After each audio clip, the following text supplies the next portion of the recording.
নাসিরউদ্দিন পাটোয়ারি এবং মির্জা আব্বাসের মধ্যে তুমুল একটা দ্বন্দ্ব চলছে, প্রতিযোগিতা চলছে, কথার যুদ্ধ চলছে।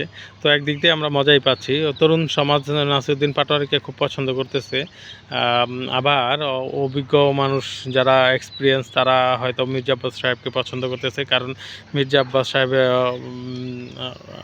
দীর্ঘদিন যাবৎ রাজনীতি করতেছে এবং অনেক এক্সপিরিয়েন্স সিনিয়র পার্সনরা নাসিরউদ্দিন পাটোয়ারির যেভাবে বক্তৃতা দেয়, বক্তৃতাটাকে পছন্দ করতেছে না, বেয়াদব বলতেছে বা বলতেছে যে এইভাবে বলা উচিত না, এটা ঠিক না। আবার তরুণ সমাজ অনেক সময় বলতেছে যে না, অন্যায়ের যদি যেহেতু নাসিরউদ্দিন পাটোয়ারি বারবার এই মির্জা আব্বাসকে চাঁদাবাজ হিসেবে আখ্যায়িত করতেছে, তো তরুণ সমাজ বলতেছে যে চাঁদাবাজের বিরুদ্ধে বা সন্ত্রাসীদের বিরুদ্ধে এইভাবেই কঠোর ভাবে বলতে হবে, সুর নরম করে আর কি বলার সুযোগ নেই।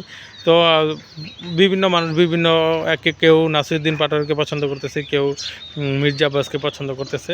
তো আমরা দেখি সামনে আসলে কে বেশি ভোট পায়, কে জয়যুক্ত হয়, তো সামনেই বোঝা যাবে। তো দেখা যাক তরুণদের মধ্যে তরুণরা কি নাসিরউদ্দিন পাটোয়ারিকে জিতে নিতে পারে নাকি মির্জা আব্বাস জয়ী হয়। তো এটা সময় বলে যাবে, আগামী নির্বাচনে এটা নির্ধারণ হয়ে যাবে। আসসালামু আলাইকুম।